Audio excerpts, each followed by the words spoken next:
আমার একজন মস্ত বড় আশিক ইয়ামিনের করণ এলাকার জঙ্গলে, তাকে নাম হলো ওয়াইজ। ওমর, আমার আল্লাহ আমাকে জানাইছেন সে আমার মস্ত বড় আশিক। শুধু আশিক না, আল্লাহ তারে ওলি বানাইয়া মুস্তাজাবুদ দাওয়া বানায় দিছে। এ ওমর, আমার ইন্তেকালের পর আমার পরনের জুব্বাটা আমি তাকে হাদিয়া দিলাম, হাদিয়া। আমার ইন্তেকালের পর এই জুব্বাটা নিয়ে তুমি তার সন্ধানে বের হবা, ইয়ামিনের করণ এলাকার জঙ্গলে যায় তুমি তারে তালাশ করবা। তালাশ কইরা আমার পরনের এই জুব্বাটা তুমি তারে দিয়ে দিবা। জানো নি এত বড় মাকাম, এত বড় মর্যাদা সে কেমনে লাভ করেছে? শুধুমাত্র মার দোয়ার বদৌলতে। হযরত ওমর কয়, নবী গো চিনবো কেমন করে? আল্লাহ নবী কয়, তার চেহারাটা এমন, তার বডিটা এমন, তার চুলটা এমন, তার হাতটা এমন, তার পাটা এমন। হাতের ডান হাতের তালুতে একটা সাদা দাগ দেখতে পাইবা। হযরত ওমর কয়, ইয়া রাসূলুল্লাহ, আপনি নিজে বলতেছেন সে কোনোদিন আপনাকে দেখে নাই, আপনিও তারে দেখেন নাই গো নবী। কেমন করে তার চেহারার পরিচয় দিচ্ছেন, বডির পরিচয় দিতেছেন? আল্লাহর নবী, রহমতের নবী কয়, ওমর রে, আমার আশিক স্বপ্ন যুগে আল্লাহ আমাকে বহুবার দেখায়া দিছে। মান রাআনি ফিল মানাম ফাকাদ রাআনি ফাইন্নাশ শাইতানা লা ইয়াতামাসসালু বি। আল্লাহর নবী, রহমতের নবী বলেন, কেউ যদি স্বপ্নে আমি নবীকে দেখে যেন সে বাস্তবেই আমাকে দেখলো, আর যে স্বপ্নে নবীকে দেখলো তার জন্য জাহান্নাম হারাম হয়ে যায়। আল্লাহর নবীর স্বপ্নে যে দেখবে তার জন্য জান্নাত ওয়াজিব হয়ে যাবে, জাহান্নাম হারাম হয়ে যাবে। নবীকে স্বপ্ন দেখার একটা বহুত বড় আমল বুজুর্গানে কেরাম বলছেন, ঘুমানোর আগে যদি কেউ রেগুলার প্রতিদিন এশার নামাজ পইরা যখন ঘুমায় 100 বার দুরূদ শরীফ পইরা যদি সে ঘুমায়, 100 বার দুরূদ শরীফ পইরা যদি কেউ ঘুমায় প্রতিদিন, তাহলে ফুকাহাগণ, সুফিয়ানে কেরামগণ বলেন, মৃত্যুর আগে আগে আল্লাহ তারে স্বপ্ন যুগে নবীর স্বপ্নে দেখাইয়া দিবে। পারবো না এই আমলটা করতাম ইনশাআল্লাহ? ছোট্ট দুরূদ শরীফ, ছোট্ট লম্বা দুরূদ শরীফ পড়া লাগবে না। সাল্লাল্লাহু আলাইহি ওয়াসাল্লাম, সাল্লাল্লাহু আলাইহি ওয়াসাল্লাম। কোন সবাই সাল্লাল্লাহু আলাইহি ওয়াসাল্লাম, এই দুরূদ শরীফ হয়ে গেল। সাল্লাল্লাহু আলাইহি ওয়াসাল্লাম একবার, আবার সাল্লাল্লাহু আলাইহি ওয়াসাল্লাম 2 বার, আবার সাল্লাল্লাহু আলাইহি ওয়াসাল্লাম 3 বার। এভাবে আপনি একটা কিলিয়ে তসবির দানা লইয়া 100 বার প্রতি রাত ঘুমাইবার আগে পইরা পইরা ঘুমাইয়েন। আল্লাহ আপনাকে ঘুমন্ত অবস্থায় স্বপ্নে নবীর সাথে দিদার নসিব করায় দেবে। হযরত ওমর ফারুক রাদিয়াল্লাহু তাআলা আনহু কয়, ইয়া রাসূলুল্লাহ, কেমনে দেখলেন? নবী বলেন, স্বপ্ন যুগে আল্লাহ আমাকে দেখায় দিছে আল্লাহর নবীর পরনের জুব্বা। হযরত ওমর নবীর ইন্তেকালের পর এই জুব্বা নিয়ে তিনি রওনা দিয়ে দিলেন। সঙ্গে আছেন আলী। ইয়ামিন ঢুকলেন, করণ এলাকায় আসলেন। মানুষকে জিজ্ঞেস করেন, তোমরা ওয়াইজ নামে কাউরে চিনোনি? কেউ কয়, না চিনি না, চিনি না। একজন রাখাল কয়, হ, একজন ওয়াইজ নামে একটা লোক আছে, আমরা যারে পাগল বলে ডাকি। জঙ্গলের ভিতরে তাকে, সাধারণভাবে আমাদের মতো চলাফেরা করে না, জঙ্গলের ভিতরেই তাকে একটা উট রাখালি করে। আর তার মা আছে বৃদ্ধা মা, মাকে নিয়ে ওখানে একটা ঝুপড়ির মধ্যে থাকে।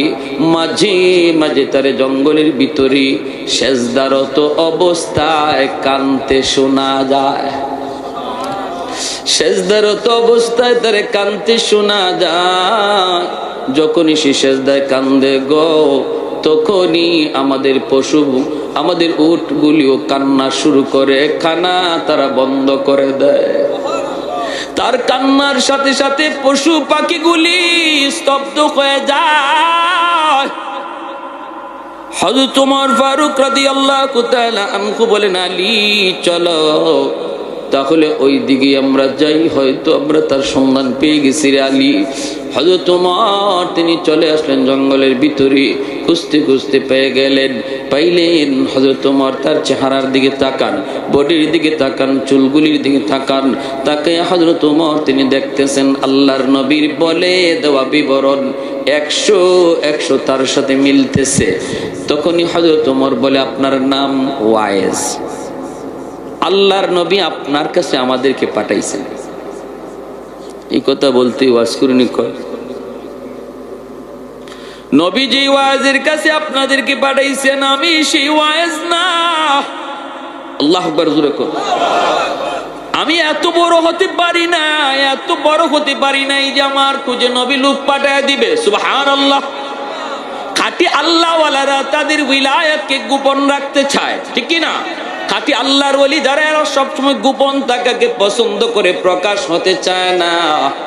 আর বেজাল যেখানে আছে এখানে খালি ফটর ফটর, বেজাল যেখানে আছে এখানে খালি অ্যাডভার্টাইজ, এখানে খালি সাইনবোর্ড, এখানে খালি ব্যানার। আছে না নাই? আশিক রসুল, মাহবুবে খুদা, গাউসে হামদানি, কুতুবে রব্বানি, সারা শরীরে সুলকানি, নাম আর খুঁজে পাওয়া যায় না। কিরে নাম কই? নাম দিয়ে কি হইব? টাইটেল ফল, টাইটেল দেখো না, নাম দিয়ে কি হইব? কিন্তু খাঁটি আল্লাহর ওয়ালি যারা, এরা নামের আগে পিছে তো টাইটেল লাগায় না, ঠিক কিনা? জোরে কন। উজানি পীর সাহেব রাহিমাহুল্লাহ, কারি ইব্রাহিম সাহেব, আল্লাহর ওলির নামের আগে এমন কোন টাইটেল ছিল না, ঠিক কিনা? কোন টাইটেল ছিল না। চরমুনার পীর আল্লাহর ওলি দুনিয়াতে নাই, নামের আগে টাইটেল ছিল না, এখনো আছে, নামের আগে তাদের কোনো টাইটেল নাই। বোঝা গেল খাঁটি জিনিসের টাইটেল লাগে না, বেজাল জিনিসের টাইটেল লাগে, ঠিক কিনা? ভাইয়েরা বন্ধুরা, এজন্য বলতেছিলাম, মনোযোগ দিয়ে শুনো। যেই মাত্র দেখা যায় হযরত ওমর নিজের পরিচয় দিয়ে বলতেছেন, আমি হলাম আল্লাহর নবীর সাহাবী ওমর, ইনি হলেন নবীর সাহাবী আলী। আমার নবী, দয়ার নবী, তিনি দুনিয়াতে নাই, নবী ইন্তেকাল করেছেন। আল্লাহর নবীর ইন্তেকালের খবর পেয়ে ওয়াজ করেনি কাঁদতে শুরু করলেন। এরপরে বলতেছেন, মায়ার নবী তার পরনের জুব্বাটা আপনাকে হাদিয়া দিয়া দিছেন। ও আল্লাহর ওলি, নিজের আর গোপন রাখেন না। কি এমন নেকামল করেছেন গো? নবীর পরনের জুব্বা পাওয়ার জন্য আমি ওমর পাগল ছিলাম, আবু বকর পাগল ছিল, উসমান পাগল ছিল, আলী পাগল ছিল, সালমান ফার্সি পাগল ছিল। ডাইনে বামে সারা জীবন নবীর সাথে তাইকা জীবন কাটায় দিলাম, কিন্তু নবীজির ইন্তেকালের আগে পরনের জুব্বা আমরা কেউ পাইলাম না। পাইলেন আপনি, যিনি নবীকে কোনোদিন দেখলেনও না। এমন কি আমল করেছেন একটু বলুন। আমার নবী যা বলেছেন, আপনার মায়ের দোয়া, কোথায় আপনার মা? এই আল্লাহর বান্দির চেহারা মোবারক একটু দেখা। আর একটু জোরে কন্যা সুবহানাল্লাহ। আপনার ডান হাতটা একটু দেখতে চাই। এই ডান হাতটা হাতের মধ্যে নিয়ে দেখেন, তালুর মধ্যে সাদা একটা দাগ দেখা যায়। এমনি হযরত ওমর কোন আর আপনি গোপন করবেন না। নবী এই বিবরণ দিয়েছেন, 100 মিলে গেছে। আর মায়ার নবী বলেছেন, এই জুব্বাটা আপনি পরবেন, পইরা আল্লাহর কাছে একটু সুপারিশ করবেন তার উম্মতের জন্য, গুনাহগার উম্মতের জন্য একটু সুপারিশ করতেন। কারণ নবী আমাদেরকে জানাইছেন, আপনি নাকি মুস্তাজাবুদ দাওয়া, আপনি হাত তুলতে দেরি হয়, আমার আল্লাহ কবুল করতে দেরি হয় না। ওয়াসকুরুনি, নবীর পরনের জুব্বা হাতের মধ্যে লইয়া তিনি দৌড় দিয়া চলে গেলেন জঙ্গলের ভিতরের যুবক, চলে গেলেন জঙ্গলের ভিতরে। যাইয়াই তিনি সেজদায় পড়ে গেলেন। সেজদায় পড়ে বলতেছেন, মালিক, ও মালিক, তোমার আমার গোপন রহস্য কেন তুমি জানাইছো তোমার বন্ধুরে? সুবহানাল্লাহ। তোমার আমার গোপন রহস্য, তোমার আমার গোপন সম্পর্ক কেন তুমি তোমার বন্ধুরে জানাইছো? আল্লাহ যখন জানাইছো, তাহলে আমিও তোমার সাথে বায়না ধরলাম, মাথা উঠাবো না, নবীর পরনের জুব্বাও আমি গায়ে দেব না, যতক্ষণ পর্যন্ত তোমার বন্ধুর সমস্ত উম্মতকে তুমি মাফ না করবা। আল্লাহু আকবার। মাথা জমিনে ঠেকায় দিছি আমি পাগল, মাথা জমিন থেকে উঠাবো না যতক্ষণ পর্যন্ত গোটা উম্মতে মুহাম্মদের মাফ না করবা। আল্লাহ পাক রব্বুল আলামিন কয় পাগল তুমি কি কও? ও ভাইরা বন্ধুরা, এটা কেমনে কয়? আল্লাহ পাকের সঙ্গে আল্লাহর ওলিদের অন্তরে অন্তরে কথা হইতো, আল্লাহ পাক অন্তরের ভিতরে কথা জমায়ে দিত। রব্বুল আলামিনের এরকম ভাবে আল্লাহ পাকের কথা আসলো। ওরে পাগল না হয় না, কত আছে মদকুর, কত আছে গাঞ্জাকুর, কত আছে বাপ মারে কষ্ট দেয়, মারে কান্দায়, বাবারে কান্দায়, কেমন করে আমি সবরে মাফ করি? আল্লাহ পাক কয় যা পাগল, আমি তোমার খাতিরে 10% আমি উম্মত মাফ করে দিলাম। ওয়াজ করিনি কয় মালিক আমি 10% 20% বুঝি না, 100% বুঝি 100%। আল্লাহ বলে যাও পাগল, তোমার সুপারিশে আমি আল্লাহ 20% উম্মত মাফ করে দিলাম। ওয়াজ করিনি কয় মালিক আমি মানি না। আল্লাহ বলে যাও 30 ভাগ উম্মত মাফ করে দিলাম। তখনও কয় মানি না, মানি না। 40 ভাগ উম্মত মাফ করে দিলাম। এইদিকে আমার ভাইরা হযরত ওমর, হযরত আলী অপেক্ষায় থাকতে থাকতে কয় কিরে আলী, ওয়াজ করুন গেল কোথায়? চলো তাড়াতাড়ি চলো, একটু খবর নেই। তারা দুজন চলে আসলেন ঝুপড়ির ভিতরে। আয়েশা দেখে ওয়াজ করুন সেজদায় পড়ে কার সাথে যেন বিড়বিড় করে কথা কয়। সেই কথা আর কারোর সাথে নয়, এই কথা তো কয় মাওলার সাথে। সেজদার মধ্যে আল্লাহ পাক বান্দার সবচেয়ে কাছে চলে আসে। জোরে কোন সুবহানাল্লাহ। আল্লাহ নবী কয় সেজদার মধ্যে আল্লাহ পাক তার বান্দার খুব বেশি কাছে চলে আসে।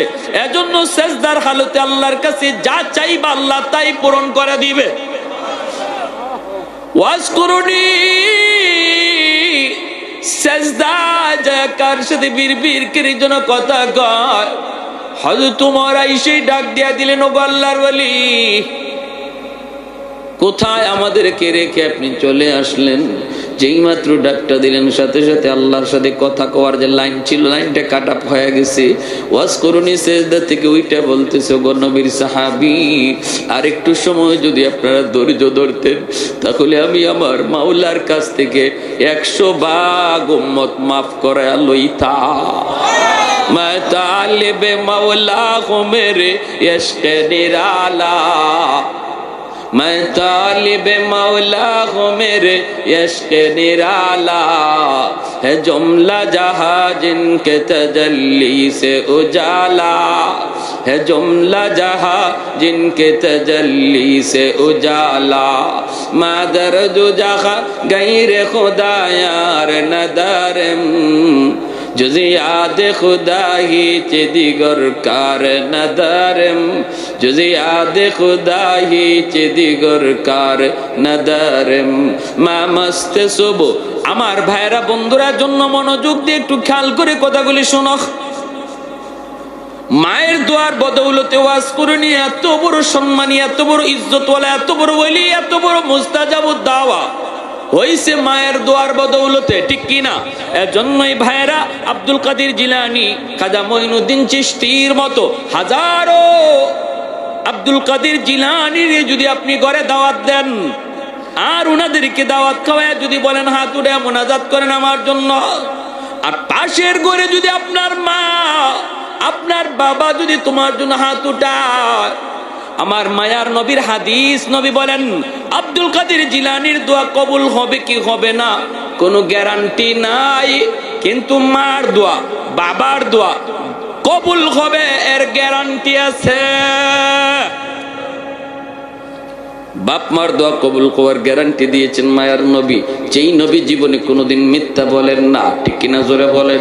অতএব বাপ মার কাছ থেকে দোয়া নিও। যদি জীবনে সফলতা চাও, ব্যবসায় যদি উন্নতি চাও, যদি তোমার জীবনের বাতি তুমি জ্বালাইতে চাও, বাপ মার দোয়া ছাড়া বদদোয়া নিলে দুনিয়া অন্ধকার, আখিরাত অন্ধকার। একটা বাস্তব ঘটনা শুনেন, যেই সন্তান মারে কষ্ট দিছিল, করাচির হযরত হাকিম আক্তার সাহেব রাহিমাহুল্লাহ, বহুত বড় আল্লাহর একজন বলি, তিনি করাচির জামে মসজিদে নামাজ পড়েন। হঠাৎ করে তিনি দেখলেন একটা যুবক কাপড় দিয়া ডান হাত পেঁচায় রাখছি, সুন্দর করে নামাজ পড়তেছে, সুন্দর করে রুকু দেয়, সাজদা দেয়, কিন্তু ডান হাত কাপড় দিয়ে পেঁচানো।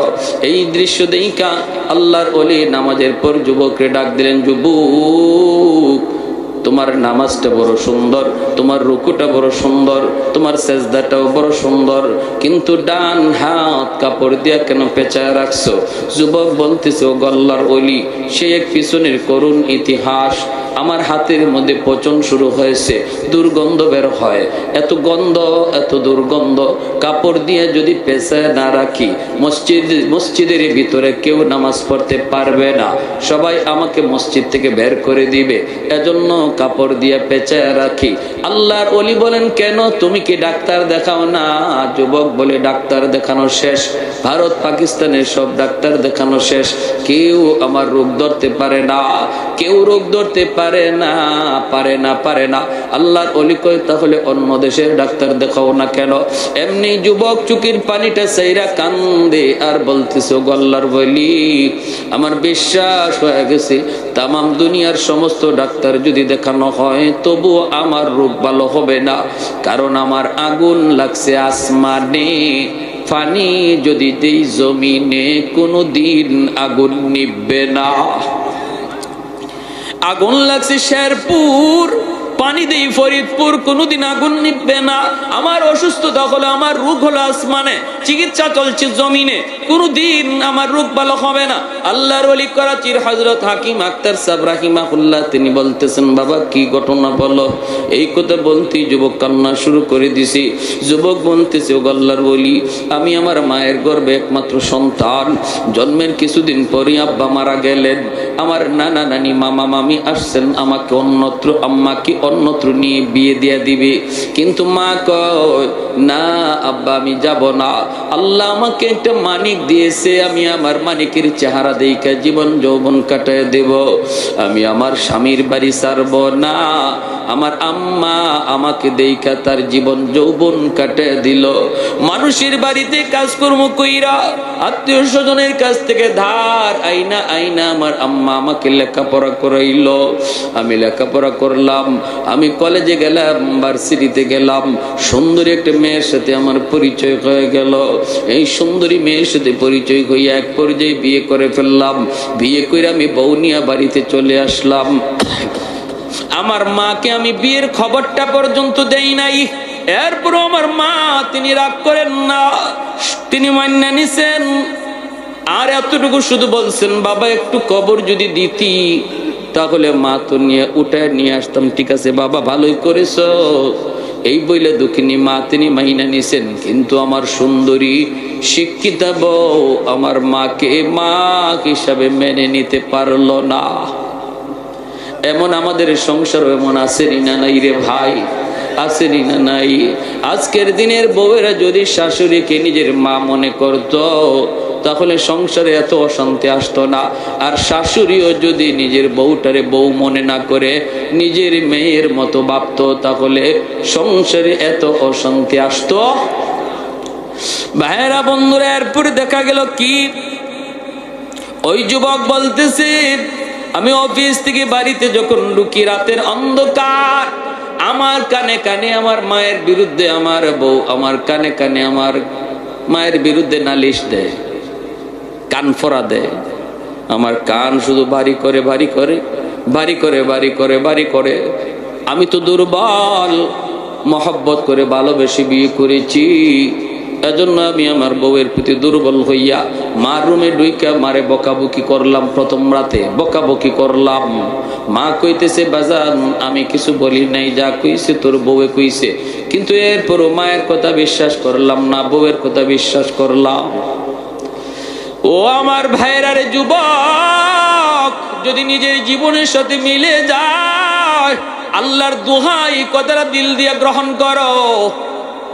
কাউকে উদ্দেশ্য নিয়ে কিছু বলতে আসি নাই, এসে যে কথাগুলি বলে যায় জানি না কার জীবনে পড়ে যায়, তওবা করে এখান থেকে উঠবা, চোখের পানি জড়ায় উঠবা, নতুবা জিন্দগি আল্লাহ দুনিয়া তো বরবাদ করে দিবে, আখিরাত তো কোনো কুল কিনারা খুঁজে পাবা না। সাগরে হাবুডুবু খাওয়া একজন মানুষ যেমন ভাবে কোনো কিছু কুল কিনারা পায় না, যেই সন্তানের উপরে মার কষ্ট, বাবার কষ্ট, সেও তার জিন্দগির আর গোটা জীবনটার ভিতরে সাগরে পড়া হাবুডুবু মানুষটার মতোই শুধু ঘুরবে, কুল কিনারা খুঁজে পাবে না রে যুবক, কুল কিনারা খুঁজে পাবে না। ভাইরা বন্ধুরা, ওই যুবক বলতেছে গল্লার বলি, প্রথম রাত গেল আমি বকাবকি করলাম, দ্বিতীয় রাতে আইসেই আমি মার গায়ে হাত উঠে ফেললাম। যেই মাত্র মার গায়ে হাত উঠাইছি, দুঃখিনী মা হাউ মাউ করে কান্না শুরু করেছে, আর বলতেছে বাজার আজকে বুঝি মার গায়ে তুই হাত উঠাই দিলি রে, এই হাতটা মা চুমায় চুমায় বড় করছি, তোর হাতের মধ্যে মায়ের কি পরিমাণ চুমা লেগে আছে তুই জানো না, আজকে হাত দিয়ে বুঝি মারে তুই মারলি, ঠিক আছে যা, আল্লাহ যেন তোর এই হাত আল্লাহ যেন ফসাইয়া দে, তুই যেন আমার জানাজার নামাজ পড়তে না পারো। ওই যুবক বলতেছে আল্লাহর বলি, আমি তখনই টের পাইছি আমার পায়ের নিচের জমিনটা কাইপে উঠছি, আমার তখনই বুঝ হয়ে গেছে মার দুটা বদ্ধ আল্লাহর আরশে পৌঁছে গেছে। আমার মায়ার নবী কয়, বাপ মার দোয়া বদদোয়া আল্লাহর আরশে পৌঁছতে মাঝখানে বাধা থাকে না, বদ্ধ আল্লাহর আরশে পৌঁছে যায়। ওই যুবক বলতেছে, আল্লাহর ওলি কিছুদিন পর অফিস থেকে খবর পাইলাম আম্মা মারা গেছে, আমি জানাজা পড়ার জন্য বাড়ির দিকে রওনা দিলাম, কিন্তু রাস্তাঘাটে এত সমস্যা তৈরি হলো, অন্য কোনোদিন এত সমস্যা হয় না, বাড়িতে পৌঁছতে পৌঁছতে অনেক দেরি হয়ে গেল।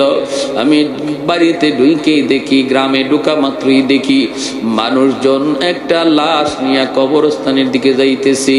আমার বুঝ হয়ে গেছে জানাজা শেষ হয়ে গেছে, মায়ের মানুষজন অনেক অপেক্ষা করেছে, আর কত করবি। আমি ভিতরে যাওয়া মাত্রই লোকজন কয়, বাবা অনেক অপেক্ষা করেছি রে বাজার, আর কত করব, আর কত করব। এই বইলা মানুষজন কবরে নিয়ে গেছে, আমিও কান্দি। মানুষকে বলি, বাবা তোমাদের কোনো দোষ না, এটা আমার কপালের লিখন। আমি তখনই বুঝে গেছি মার দুইটা বদদোয়া, একটা বদদোয়া কবুল হয়ে গেছে, তুই যেন আমার জানাজার নামাজ পড়তে না পারো। আমি তোমার জানাজা পড়তে পারি নাই, কত চেষ্টা করলাম, জানাজা তো পারি নাই।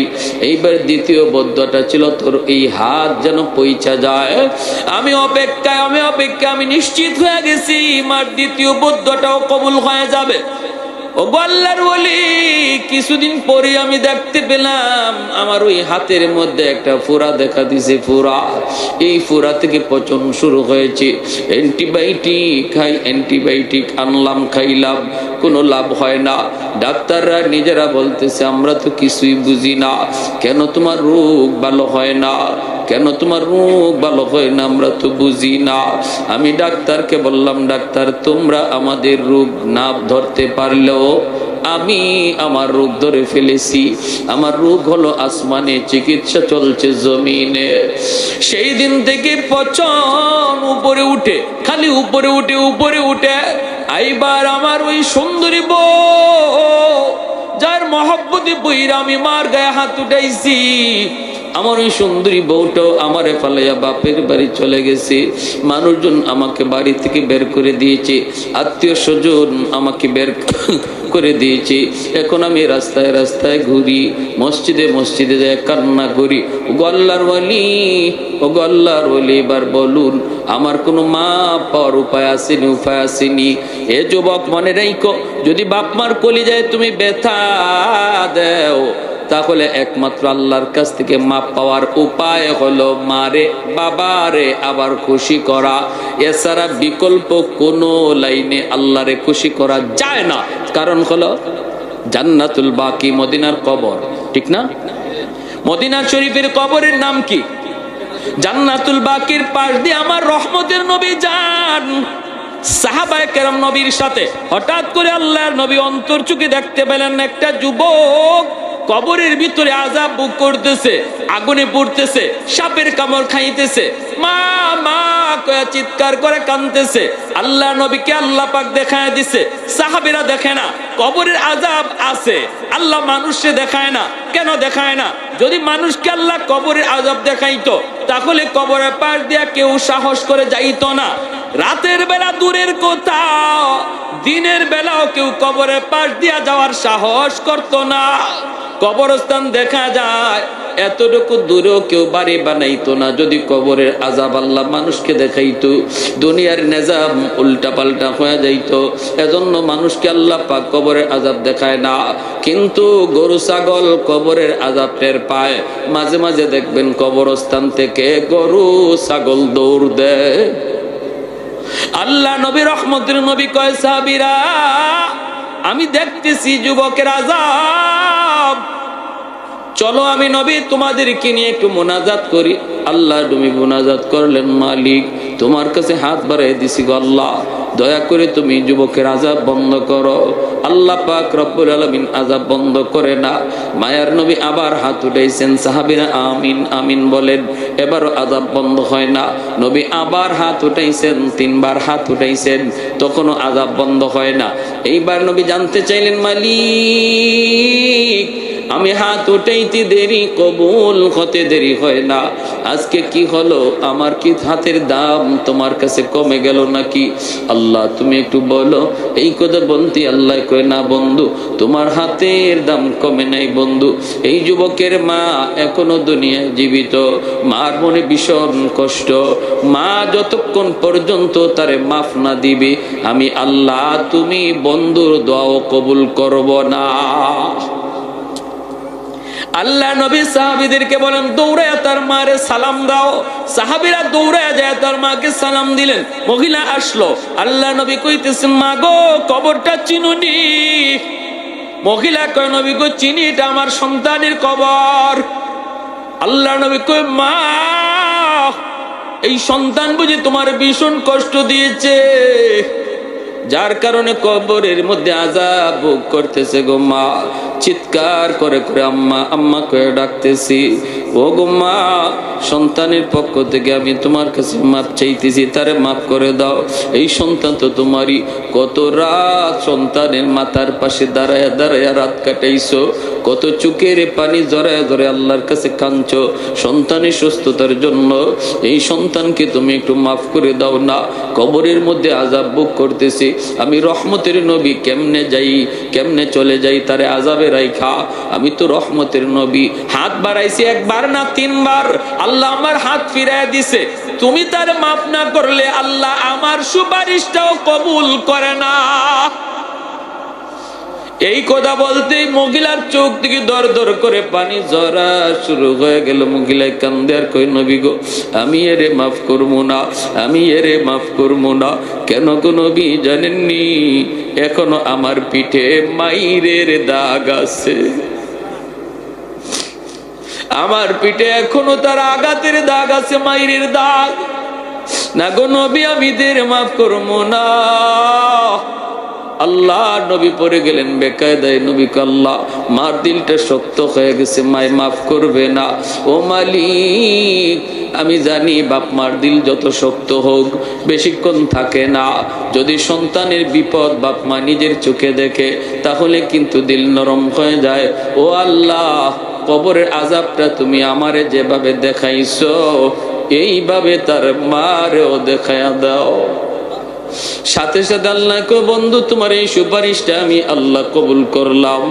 এমনি কবরের আযাবের দৃশ্যটা আল্লাহ পাক তার মারেও দেখায় দিছে।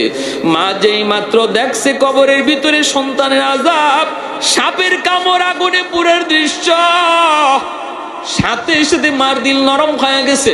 মা চিৎকার দিয়া কয়, ওগো নবীজি আমার কলিজায় যত ব্যথা ছিল আমি সব ভুলে গেছি। মায় মাফ করতে দেরি হয়েছে, আযাব বন্ধ হতে দেরি হয় না। তাহলে আপনারা বলুন, বাপ মারে কেউ যদি কষ্ট দেয়, এই কষ্ট দেওয়ার কারণে আল্লাহ নারাজ হয়ে রয়েছে। অতএব আল্লাহকে যদি রাজি করাইতে হয়, বাপ মারে খুশি না কইরা দুনিয়ার মানুষে খুশি করলো, আল্লাহ রাজি হবে? আল্লাহর নবী কয় শেষমেশ একখান হাদিস শুনেন, মান আসবাহা মুতিআন লিল্লাহি ফি ওয়ালিদাইহি, কোন সন্তান যদি রাতের বেলা মা আর বাবারে খুশি করে ঘুমায়, ভালো করে শুনেন আল্লাহর নবীর হাদিস, রাতের বেলা যদি কোনো সন্তান বাপ মারে খুশি করে ঘুমায়, কিভাবে খুশি করবেন সেটা আপনার ইচ্ছা, আমি বলবো না এটা কেমনে, আপনি জানেন। পাশে বসে যদি মার সাথে একটু গল্প করেন, সন্তান তো মুখ ভরে আম্মা আব্বা কইয়া বেশি বেশি ডাক দিলেই বাপ মার দিল খুশি হয়ে যায়, ঠিক না? বাপ মারে খুশি করা পৃথিবীতে সবচেয়ে সহজ। শ্বশুর বাড়ির মানুষকে খুশি করতেও বোয়াল মাছ নিতে হয়, কিন্তু মারে আর বাবারে খুশি করতে আম্মা আব্বা মুখটা বইরা আম্মা আব্বা ডাক ডাক দিয়া দেখো, মার দিল খুশি হয়ে গেছে। আর আল্লাহ বলে, বান্দা যখনই তুই তোর মার দিল খুশি করবে, বাবার দিল খুশি করবে, আমি আরশের মালিক তোর উপরে খুশি হয়ে যায়। এটা আমার আরশ পর্যন্ত পৌঁছে যায়, আমি খুশি হয়ে যাই। রাতের বেলা যদি ঘুমানোর আগে তুমি এরকম খুশি করে ঘুমাইতে পারো, অথবা বাজার থেকে এখালি কমলা আনি, আম্মা আজকে কমলাটা তোমার জন্য আনছি, আব্বা আজকে খুব মিষ্টি কমলা পাইছি, আম্মা আব্বা তোমার জন্য আনছি, এই কথাটা কইয়া দেখো না বাবা কেমনে খুশি হয়, আমার সন্তান বাজারে গিয়ে আমার কথা ভুলছে না। রাতের বেলা যদি তুমি খুশি করে ঘুমাও, নবী বলেন সকাল হওয়া মাত্রই জান্নাতের দুইটা দরজা আল্লাহ তোমার জন্য খুলে দেয়। ওমান আসবাহা আসিয়ান লিল্লাহি ফি ওয়ালিদাইহি আসবাহা লাহু বাবান মাফতুহান মিনান নার। আর যদি রাতের বেলা কোনো সন্তান বাপ মারে আঘাত দিয়া ঘুমায়, আঘাত দিয়া ভালো করে জানে দিনের বেলা সে এমন ভাবে কথা কইছে যে কথার কারণে বাবার কলিজায় ব্যথা পাইছে, মায়ের কলিজায় ব্যথা পাইছে, মা ঘুমাইতে পারে না, সন্তানের এই কথা শুনে মার ঘুমে ধরে না, বাবার ঘুম আসে না, বুড়া বুড়ি বৃদ্ধা বৃদ্ধ বাবা আর মা তারা ঘুমাইতে গেলে একজন আরেকজনের সান্ত্বনা দেয়, কান্দো না, এখন তো তাদেরই সময়, আমাদের সময় শেষ, আর কয়দিন বা দুনিয়া বাঁচবো। এই বইলা স্বামী স্ত্রী রে চোখের পানি মুইসা দেয়, আর স্ত্রী স্বামীর চোখের পানি মুইসা দেয়। এইভাবে তুমি বাবারে মারে কান্দাইয়া যে ঘুমাইতে গেছো রে যুবক, আমার মায়ার নবী দয়ার নবী কয় তোর বাপ মা ঘুমায় না আর তুই বুঝি ঘুমাইতেছ, সকাল হওয়া মাত্রই জাহান্নামের দুইটা দরজা আল্লাহ খুলে দেয়। নাউজুবিল্লাহ। এই রাত যদি মরণ হয় নিশ্চিত জাহান্নামে, এই রাত যদি যুবকের মরণ হয় নিশ্চিত জাহান্নামে। হে 100 বারও যদি হজ করে আয়, সারা জীবনও যদি হজ করে, এই নিশ্চিত জাহান্নামে। এই রাত্রে, যেই রাত্রে মারে কষ্ট দিয়ে ঘুমাইতেছে, আর যদি এই রাত তার মরণ হয়, এমন কোন আমল নাই তারে জাহান্নাম থেকে ফিরাইতে পারে। এজন্য নবী বলেছেন সালাসাতুন কদ হারামাল্লাহু আলাইহিমুল জান্নাহ, আদ-দাইয়ুস মুদমিনুল খামর ওয়াল আক ওয়াদ-দাইয়ুস আল্লাযী ইউকিরু ফি আহলিহিল খুবুস। 3 ব্যক্তির জন্য জাহান্নাম, জান্নাত হারাম। 3 ব্যক্তির জন্য জান্নাত হারাম, মদখুর, আরেক হলো বাপ মার অবাধ্য সন্তান, আরেক হলো দাইয়ুস। দাইয়ুস হলো ওই পুরুষকে বলে যেই পুরুষ ঘরের ভিতরে স্ত্রী অসামাজিক অনইসলামিক কাজ করতেছে, বেপরদায় চলতেছে, আল্লাহরে নারাজ করতেছে, সন্তানেও করতেছে, বউও করতেছে, তার অধীনস্থ মানুষগুলা আল্লাহর অবাধ্য পথে চলতেছে, বেপরদায় বাইরিতেছে, এরপরেও যে পুরুষে বাধা দেয় না, এই পুরুষ হইল পুরুষ দাইয়ুস।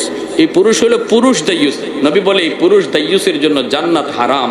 যে তার স্ত্রীরে বেপরদায় দেখকেও বাধা দেয় না, যে তার মেয়েটারে বেপরদায় দেখকেও বাধা দেয় না, যে তার বোনটারে বেপরদায় দেখকেও বাধা দেয় না, খারাপ কাজ চোখের সামনে হয়, এরপরে যেই পুরুষ বাধা দেয় না, তার অধীনস্থ লোক অন্যায় কাজ করতেছে, এরপরেও তাদেরকে শাসন করে না, আল্লাহ নবী কয় সে হলো পুরুষ দাইয়ুস, তার উপরে জান্নাত হারাম হয়ে যায়। নাউজুবিল্লাহ। অতএব আমার ভাইয়েরা, বন্ধুরা, এবার আসুন আমাদের বাপ মা যাদের দুনিয়ায় জীবিত, আমরা তাদেরকে আজ রাত খুশি করব। আর যাদের বাপ মা দুনিয়ায় নাই, আমরা কি করব? একটা আমল নবী বলে দিয়েছেন, মান জারা কবরা আবওয়াইহি ফি কুল্লি জুমআতিন গুফিরা লাহু কুতিবা বাররান, রাওয়াহু আবু দাউদ। আবু দাউদ শরীফের হাদিস, জুম্মার দিন যদি কেউ মা বাবার কবর জিয়ারত করে, জুম্মার দিন যদি বাপ মার কবর জিয়ারত করে, তাহলে আল্লাহ পাক রব্বুল আলামিন দুনিয়ার যদি সে বাপ মারে কোনো কারণে ইচ্ছা অনিচ্ছায় কষ্ট দিয়া থাকে, আল্লাহ তারে মাফ কইরা বাধ্য সন্তানের তালিকাভুক্ত বানায় দেয়। এই যে কবরস্থানের উদ্যোগে আজকের মাহফিল, বলুন জুম্মার দিন আমরা জুম্মার নামাজ পইরা অথবা জুম্মার দিন ফজর পইরা অথবা না পারলে আসরের পরে জুম্মার দিন আমরা কবর জিয়ারত করতে কোন কোন আওলাদ রাজি আছেন? একটু হাত তুলে আল্লাহরে দেখা।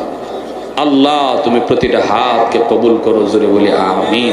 ওয়া আখির দাওয়ানা আনিল হামদুলিল্লাহি রাব্বিল আলামিন। আল্লাহুম্মা সাল্লি আলা মুহাম্মদ ওয়া আলা আলি মুহাম্মদ কামা সাল্লাইতা আলা ইব্রাহিম ওয়া আলা আলি ইব্রাহিম ইন্নাকা হামিদুম মাজিদ। আল্লাহুম্মা বারিক আলা